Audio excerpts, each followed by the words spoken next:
Hi friends, welcome to our channel Shilpakriti. Friends, ಇವತ್ತಿನ ವಿಡಿಯೋದಲ್ಲಿ ನಾವು ಸ್ಕೂಲ್ ಯೂನಿಫಾರ್ಮ್ದು ಟಾಪ್ನ ಯಾವ ರೀತಿ ಕಟ್ ಮಾಡಬೇಕು ಅಂತ ಹೇಳ್ಬಿಟ್ಟು ನೋಡೋಣ. ಫ್ರೆಂಡ್ಸ್, ಇದೊಂದು ಕಾಲರ್ ನೆಕ್ನ ಟಾಪ್ ಆಗಿರುತ್ತೆ. ಸೊ ಬನ್ನಿ ಫ್ರೆಂಡ್ಸ್, ವಿಡಿಯೋನ ಸ್ಟಾರ್ಟ್ ಮಾಡೋಣ. ಫ್ರೆಂಡ್ಸ್, ಇಲ್ಲಿ ನಾನು ಡಬಲ್ ಫೋಲ್ಡಿಂಗಲ್ಲಿ ಕ್ಲಾತನ್ನು ಫೋಲ್ಡ್ ಮಾಡ್ಕೊಂಡಿದ್ದೀನಿ. ಕ್ಲೋಸ್ ಇರೋದು ನನ್ನ ಸೈಡ್ ಇದೆ, ಆಪೋಸಿಟಲ್ಲಿ ಓಪನ್ ಸೈಡ್ ಇದೆ. ಇಲ್ಲಿ ಫಸ್ಟಿಗೆ ನಾನು ಲೆಂತನ್ನು ಮಾರ್ಕ್ ಮಾಡ್ಕೊಳ್ತಾ ಇದ್ದೀನಿ. ಸೊ 34 ಇಂಚಸ್ ಇದೆ. ನಾನು 1 ಇಂಚು ಸೇರಿಸ್ಕೊಂಡು 35 ಇಂಚಿಗೆ ಮಾರ್ಕನ್ನು ಮಾಡ್ಕೊಳ್ತಾ ಇದ್ದೀನಿ. ಸೊ 35 ಇಂಚಿಗೆ ನಾನು ಒಂದು ಮಾರ್ಕನ್ನು ಹಾಕ್ಕೊಳ್ತಾ ಇದ್ದೀನಿ. ಡ್ರೆಸ್ನ ಒಂದು ಉದ್ದ ಅಳತೆ ಮಾಡಿಕೊಂಡು ಇವಾಗ ನಾವು ಚೆಸ್ಟ್ನ ಒಂದು ಎದೆ ಭಾಗದ ಸುತ್ತಳತೆ ಮಾರ್ಕ್ ಮಾಡ್ಕೊಳ್ತಾ ಇದ್ದೀವಿ. ಇಲ್ಲಿ ನಾನು 8.5 ಇಂಚಿಗೆ ಒಂದು ಮಾರ್ಕನ್ನು ಮಾಡ್ಕೊಳ್ತಾ ಇದ್ದೀನಿ. ಮತ್ತು 2 ಇಂಚು ನಾನು ಮಾರ್ಜಿನ್ಗೋಸ್ಕರ ಎಕ್ಸ್ಟ್ರಾ ಮಾರ್ಕ್ ಮಾಡ್ಕೊಳ್ತಾ ಇದ್ದೀನಿ. ಒಟ್ಟು ಇದು ಟೋಟಲ್ ಸುತ್ತಳತೆ ಬಂದುಬಿಟ್ಟು 34 ಇಂಚು ಎದೆ ಭಾಗದ ಸುತ್ತಳತೆ. ಫ್ರೆಂಡ್ಸ್, ಇವಾಗ ನೆಕ್ ವಿಡ್ತು, ಶೋಲ್ಡರ್ ವಿಡ್ತು ಎರಡು ಸೇರಿ 7 ಇಂಚಿಗೆ ನಾನು ಇಲ್ಲಿ ಒಂದು ಮಾರ್ಕನ್ನು ಮಾಡ್ಕೊಳ್ತಾ ಇದ್ದೀನಿ. 7 ಇಂಚಿಗೆ ನಾವು ಒಂದು ಮಾರ್ಕನ್ನು ಮಾಡ್ಕೊಳ್ತಾ ಇದ್ದೀವಿ. ನೆಕ್ ವಿಡ್ತು ಮತ್ತು ಶೋಲ್ಡರ್ ವಿಡ್ತು ಎರಡು ಸೇರಿ 7 ಇಂಚು. ಇವಾಗ ನಾನು ಆರ್ಮಲ್ ಡೌನಿಂಗು ಕೂಡ 7 ಇಂಚನ್ನು ಮಾರ್ಕ್ ಮಾಡ್ಕೊಳ್ತಾ ಇದ್ದೀನಿ. ನಾವೇನು ಶೋಲ್ಡರ್ ವಿಡ್ತು, ನೆಕ್ ವಿಡ್ತು 7 ಇಂಚಿಗೆ ಮಾರ್ಕ್ ಮಾಡಿದ್ವಲ್ಲ, ಅದೇ ರೀತಿ ಹಾರ್ಮಲ್ ಡೌನಿಂಗು ಕೂಡ ನಾನು 7 ಇಂಚಿಗೆ ಮಾರ್ಕನ್ನು ಮಾಡಿಕೊಂಡು ಲೈನ್ಸನ್ನು ಡ್ರಾ ಮಾಡ್ಕೊಳ್ತಾ ಇದ್ದೀನಿ. ವಿಡಿಯೋದಲ್ಲಿ ತೋರಿಸ್ತಿರೋ ರೀತಿ. ಸೊ ಇದು ಕಾಲರ್ ನೆಕ್ ಆಗಿರೋದ್ರಿಂದ ನಾವು ಹಾರ್ಮಲ್ ಡೌನಿಂಗು ಕೂಡ 7 ಇಂಚಿಗೆ ನಾವು ಮಾರ್ಕನ್ನು ಮಾಡ್ಕೋಬೇಕಾಗುತ್ತೆ. ಫ್ರೆಂಡ್ಸ್, ಇವಾಗ ನಾನು ನೆಕ್ನ ವಿಡ್ತು ಡ್ರಾ ಮಾಡ್ಕೊಳ್ತಾ ಇದ್ದೀನಿ. ನೆಕ್ನ ವಿಡ್ತು ನಾನು 2.5 ಇಂಚಿಗೆ ನೆಕ್ನ ವಿಡ್ತನ್ನು ತೊಗೊಂಡೆ. ನೆಕ್ನ ಒಂದು ಡೀಪ್ ಬಂದುಬಿಟ್ಟು ನಾನು 5.5 ಇಂಚಿಗೆ ಮಾರ್ಕ್ ಮಾಡ್ಕೊಳ್ತಾ ಇದ್ದೀನಿ. ನೆಕ್ ವಿಡ್ತು 2.5 ಇಂಚು, ನೆಕ್ನ ಡೀಪು 5.5 ಇಂಚು, ಹಾರ್ಮಲ್ ಡೌನಿಂಗ್ 7 ಇಂಚು. ಓಕೆ ಫ್ರೆಂಡ್ಸ್, ಇವಾಗ ನಾನು ನೆಕ್ನ ಒಂದು ಮಾರ್ಕನ್ನು ಮಾಡ್ಕೊಳ್ತಾ ಇದ್ದೀನಿ. ಅದಾದಮೇಲೆ ಇವಾಗ ನಾನು ನೆಕ್ನ ಡೀಪ್ 5.5 ಇಂಚು ಏನು ಇಟ್ಕೊಂಡ್ವಲ್ಲ, ಅದನ್ನು ನೆಕ್ಸ್ಟ್ ಅದರ ಡೌನಿಗೆ 6 ಇಂಚಿಗೆ ಒಂದು ಮಾರ್ಕನ್ನು ಮಾಡಿಕೊಂಡೆ. ಅಲ್ಲಿ ಪಟ್ಟಿ ಬರುತ್ತೆ ಫ್ರೆಂಡ್ಸ್, ನಾನು ಸ್ಟಿಚ್ ಮಾಡುವಾಗ ತೋರಿಸ್ಕೊಡ್ತೀನಿ. ಇವಾಗ ನಾನು ನೆಕ್ನ ರೌಂಡಿಂಗು ಮಾರ್ಕ್ ಮಾಡ್ತಾಯಿದ್ದೀನಿ. ಜಸ್ಟ್ ಇಲ್ಲಿ ನಾನು ಯಾವುದೇ ಶೇಪನ್ನು ಮಾಡ್ತಿಲ್ಲ, ರೌಂಡ್ ಶೇಪನ್ನು ತಗೊಳ್ತಾ ಇದ್ದೀನಿ. ನೀವು ಬೇಕಿದ್ದರೆ ಶೇಪ್ ಚೇಂಜ್ ಮಾಡಿಕೊಂಡು ನಿಮ್ಗೆ ಇಷ್ಟ ಆಗಿರುವಂಥ ನೆಕ್ ಡಿಸೈನನ್ನು ನೀವು ಡ್ರಾ ಮಾಡ್ಕೋಬೋದು. ಇಲ್ಲಿ ನಾನು ಜಸ್ಟ್ ರೌಂಡ್ ಇಟ್ಟೆ. ಮತ್ತು ಫ್ರೆಂಡ್ಸ್, ವಿಡಿಯೋದಲ್ಲಿ ತೋರಿಸ್ತಿರೋ ರೀತಿ ಹಾರ್ಮಲ್ ಡೌನಿಂಗ್ ನಾವು ಆಫ್ಗೆ ಫೋಲ್ಡ್ ಮಾಡಿಕೊಂಡು ಒಂದು ಮಾರ್ಕನ್ನು ಮಾಡಿಕೊಂಡೆ. ಮತ್ತು ಇಲ್ಲಿ ಎದೆ ಭಾಗದ ಸುತ್ತಳತೆ 8.5 ಏನು ಮಾರ್ಕ್ ಮಾಡಿದ್ದೀವಲ್ಲ, ಆ ಒಂದು ಮಾರ್ಕ್ಗೆ ವಿಡಿಯೋಲ್ಲಿ ತೋರಿಸ್ತಿರೋ ರೀತಿ ಹಾರ್ಮಲ್ ರೌಂಡಿಂಗ್ ಜಾಯಿನ್ ಮಾಡಿದರೆ ಆಯಿತು. ಸೊ ಇಲ್ಲಿ ನನಗೆ ನೆಕ್ಕು ಮತ್ತು ಹಾರ್ಮೋಲು ಮಾರ್ಕ್ ಮಾಡಿಕೊಂಡು ಡ್ರಾ ಮಾಡ್ಕೊಂಡಾಯಿತು. ಇವಾಗ ಶೋಲ್ಡರಿಂದ ನಾವು ಸ್ಟ್ರೈಟಾಗಿ 19 ಇಂಚಿಗೆ ನೋಡಿ ವಿಡಿಯೋಲ್ಲಿ ತೋರಿಸ್ತಿರೋ ರೀತಿ ಒಂದು ಮಾರ್ಕನ್ನು ಮಾಡಿಕೊಂಡು ಲೈನನ್ನು ಡ್ರಾ ಮಾಡ್ಕೊಳ್ಳೋಣ.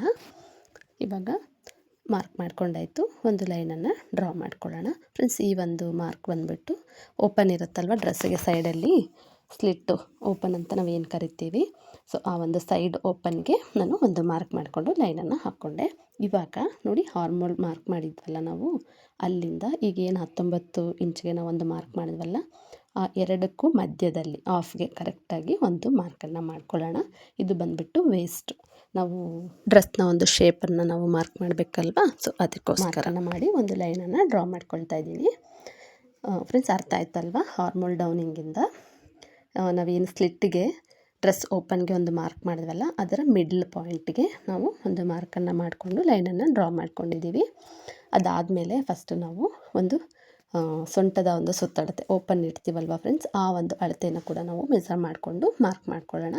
ಮೆಸರ್ಮೆಂಟಲ್ಲಿ ಎಷ್ಟಿರುತ್ತೆ ಅಷ್ಟಕ್ಕೆ ಒಂದು ಮಾರ್ಕ್ ಮಾಡಿಕೊಂಡು 1.5 ಇಂಚು ಎಕ್ಸ್ಟ್ರಾ ತೊಗೊಂಡು ಇನ್ನೂ ಒಂದು ಮಾರ್ಕನ್ನು ಮಾಡಿಕೊಂಡು ನಾನಿಲ್ಲಿ ಸ್ಟ್ರೈಟಾಗಿ ಒಂದು ಲೈನನ್ನು ಡ್ರಾ ಮಾಡ್ತಿದ್ದೀನಿ. ಸೊ ವಿಡಿಯೋದಲ್ಲಿ ತೋರಿಸ್ತಿರೋ ರೀತಿಯಲ್ಲಿ ಒಂದು ಲೈನನ್ನು ಡ್ರಾ ಮಾಡ್ಕೊತೀನಿ ಸ್ಟ್ರೈಟಾಗಿ. ಮತ್ತು ಫ್ರೆಂಡ್ಸ್, ಈ ಮಿಡ್ಲ್ ಪಾಯಿಂಟ್ ನಾವೇನು ವೇಸ್ಟ್ಗೆ ಮಾರ್ಕ್ ಮಾಡೋದಕ್ಕೋಸ್ಕರ ಒಂದು ಲೈನ್ ಹಾಕಿದ್ವಲ್ಲ, ಅಲ್ಲಿ ನೋಡಿ 1.5 ಇಂಚು ನಾನು ಒಳಗಡೆಗೆ ಡ್ರೆಸ್ನ ಒಳಗಡೆಗೆ ಶೇಪ್ಗೋಸ್ಕರ ಒಂದು ಮಾರ್ಕನ್ನು ಮಾಡಿಕೊಂಡೆ. ಈಗ ನೋಡಿ ಹಾರ್ಮೋಲ್ ಡೌನಿಂಗಿಂದ ನಾವು ಸ್ಲಿಟ್ ಅಂತ ಏನು ಓಪನ್ಗೆ ಅಂತ ಮಾರ್ಕ್ ಮಾಡಿದ್ವಲ್ಲ, ಅಲ್ಲಿಗೆ ನೋಡಿ ವಿಡಿಯೋಲಿ ತೋರಿಸ್ತಿರೋ ರೀತಿ ಈ ರೀತಿ ಶೇಪನ್ನು ಡ್ರಾ ಮಾಡ್ಕೊಬೇಕಾಗತ್ತೆ. ಸೊ ಫ್ರೆಂಡ್ಸ್, ಅರ್ಥ ಆಯ್ತಲ್ವ?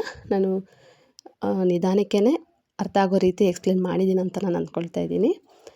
ಏನೇ ಒಂದು ಡೌಟ್ ಇದ್ದರೂ ಕಮೆಂಟ್ ಮಾಡಿ, ಖಂಡಿತ ಕೇಳ್ಬೋದು.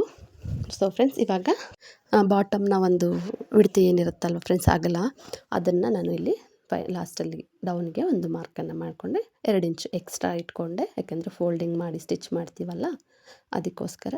ಇವಾಗ ಕಂಪ್ಲೀಟ್ ಆಯಿತು. ಫೈನಲಿ ಒಂದು ಸತಿ ಎಕ್ಸ್ಪ್ಲೇನ್ ಮಾಡೋದಾದರೆ ಫ್ರೆಂಡ್ಸ್ ನೋಡಿ, ಫಸ್ಟಿಗೆ ನಾನು ಲೆಂತನ್ನು ಮಾರ್ಕ್ ಮಾಡಿಕೊಂಡೆ. ಅದಾದಮೇಲೆ ಒಂದು ಬಾಟಮ್ನ ಅಗಲವನ್ನು ಚೆಕ್ ಮಾಡ್ಕೊಬೇಕಾಗುತ್ತೆ. ನೆಕ್ಸ್ಟು ಬಾಟಮ್ನ ಅಗಲ ಮೊದಲೇ ಆದರೂ ಮಾಡ್ಬೋದು, ಫೈನಲಾಗಿ ಆದರೂ ಮಾಡ್ಬೋದು. ನೆಕ್ಸ್ಟ್ ಫ್ರೆಂಡ್ಸ್ ನೆಕ್ನ ವಿಡ್ತು ಮತ್ತು ಶೋಲ್ಡರ್ನ ಒಂದು ವಿಡ್ತು 7 ಇಂಚು, ಹಾರ್ಮೋಲ್ ಡೌನಿಂಗು 7 ಇಂಚು ಮತ್ತು ಎದೆ ಭಾಗದ ಸುತ್ತಳತೆ 8.5 ಇಂಚು ಪ್ಲಸ್ 2 ಇಂಚು ಮಾರ್ಜಿನ್ಗೋಸ್ಕರ. ಮತ್ತು ಫ್ರೆಂಡ್ಸ್ ಇಲ್ಲಿ ನಾವು ಸ್ಲಿಟ್ನ ಒಂದು ಸೈಡ್ ಓಪನ್ ಏನಿರುತ್ತೆ ಡ್ರೆಸ್ದು ಅದರ ಒಂದು ಮಾರ್ಕಿಂಗ್ ಮಾಡ್ಕೊಬೇಕು. ವೇಸ್ಟ್ನ ಒಂದು ಮಾರ್ಕಿಂಗನ್ನು ಮಾಡಿಕೊಂಡು ಶೇಪನ್ನು ಡ್ರಾ ಮಾಡ್ಕೊಬೇಕು. ಆ ಶೇಪ್ ಮಾಡ್ಕೊಳ್ಳೋಕ್ಕೋಸ್ಕರ 1.5 ಇಂಚ್ ಒಳಗಡೆಗೆ ನಾವು ಒಂದು ಮಾರ್ಕನ್ನು ಮಾಡ್ಕೊಬೇಕು. ಸೊ ಫೈನಲಿ ನನ್ನ ಒಂದು ಡ್ರೆಸ್ನ ಮಾರ್ಕಿಂಗು ಈ ರೀತಿ ಇತ್ತು. ಮತ್ತು ಫ್ರೆಂಡ್ಸ್ ಇಲ್ಲಿ ನೆಕ್ಕಿಂದ ಶೋಲ್ಡರ್ಗೆ ಸ್ವಲ್ಪ ಡೌನ್ ಈ ರೀತಿ ವಿಡಿಯೋದಲ್ಲಿ ತೋರಿಸ್ತಿರೋ ರೀತಿ ಒಂದು ಮಾರ್ಕನ್ನು ಮಾಡಿಕೊಂಡು ಕಟ್ಟಿಂಗನ್ನು ಸ್ಟಾರ್ಟ್ ಮಾಡೋಣ. ಸೊ ಫ್ರೆಂಡ್ಸ್ ನಾವು ಹೆಣ್ಮಕ್ಳು ಮನೆ ಕೆಲಸ, ಅಡುಗೆ ಕೆಲಸ, ಮಕ್ಕಳು ನೋಡ್ಕೊಳ್ಳೋದು, ಸ್ಕೂಲಿಗೆ ಬಿಡೋದು, ಕರ್ಕೊಂಡು ಬರೋದು, ಇದರ ಜೊತೆಗೆ ಇನ್ನೂ ಸ್ವಲ್ಪ ನಮ್ಮ ಖುಷಿಗೆ ನಾವು ಯಾರಿಗೆಲ್ಲ ಇಂಟ್ರೆಸ್ಟ್ ಇರುತ್ತೆ ಅಂಥವರು ನಮಗೋಸ್ಕರ ನಾವು ಟೈಮ್ ಮಾಡಿಕೊಂಡು ಇನ್ನು ಸ್ವಲ್ಪ ಎಕ್ಸ್ಟ್ರಾ ಏನಾದರೂ ಒಂದು ಈ ರೀತಿ ಟೈಲರಿಂಗ್ ಇರ್ಬೋದು, ಕುಚ್ಚು ಕಟ್ಟೋದಿರ್ಬೋದು, ಮೇಕಪ್ ಇರ್ಬೋದು, ಆರಿ ವರ್ಕ್ ಇರ್ಬೋದು, ಅಷ್ಟಿದೆ ಫ್ರೆಂಡ್ಸ್. ಒಂದಲ್ಲ ಎರಡಲ್ಲ, ತುಂಬಾ ಈಗಂತೂ ಆನ್ಲೈನಲ್ಲಿ ಆಫ್ಲೈನಲ್ಲಿ ಎಲ್ಲ ಕಡೆ ನಮಗೆ ಅನುಕೂಲ ತುಂಬ ಇದೆ. ಸೊ ಯಾರಿಗೆಲ್ಲ ಇಂಟ್ರೆಸ್ಟ್ ಇರುತ್ತೆ ಖಂಡಿತವಾಗ್ಲೂ ನಿಮಗೋಸ್ಕರ ನೀವು ಟೈಮ್ ಮಾಡಿಕೊಂಡು ಕಲ್ತ್ಕೊಳ್ಳಿ, ಖುಷಿಯಾಗಿರಿ ಅಂತ ಹೇಳ್ತಾ, ಫ್ರಂಟ್ ಪೀಸ್ ಏನು ನಾವು ಕಟ್ ಮಾಡಿದ್ವಲ್ಲ ಸೇಮ್ ಆ್ಯಸ್ ಇಟ್ ಈಸ್ ಹಾಗೆಯೇ ಬ್ಯಾಕ್ ಪೀಸ್ ಫೋಲ್ಡಿಂಗನ್ನು ಮಾಡಿಕೊಂಡು ಅದೇ ರೀತಿ ನಾನು ಇಲ್ಲಿ ಕಟ್ಟಿಂಗನ್ನು ಮಾಡ್ಕೊಳ್ತಿದ್ದೀನಿ. ಬ್ಯಾಕ್ ಡೀಪ್ ಬಂದುಬಿಟ್ಟು ಜಸ್ಟ್ 1 ಇಂಚ್ ಅಷ್ಟೇ ನಾನು ಕಟ್ ಮಾಡಿದ್ದೀನಿ ಫ್ರೆಂಡ್ಸ್. ಇದು ಕಾಲರ್ ನೆಕ್ ಆಗಿರೋದ್ರಿಂದ. ಫ್ರೆಂಡ್ಸ್ ಇದಾಗಿತ್ತು ಕಟ್ಟಿಂಗ್ ವಿಡಿಯೋ. ನೆಕ್ಸ್ಟ್ ವಿಡಿಯೋದಲ್ಲಿ ಸ್ಟಿಚಿಂಗ್ ಮಾಡಿ ತೋರಿಸ್ತೀನಿ. ಸೊ ಚಾನಲ್ಗೆ ಪ್ಲೀಸ್ ಫ್ರೆಂಡ್ಸ್ ಸಬ್ಸ್ಕ್ರೈಬ್ ಮಾಡ್ಕೊಳ್ಳಿ. Thank you for watching friends. Thank you.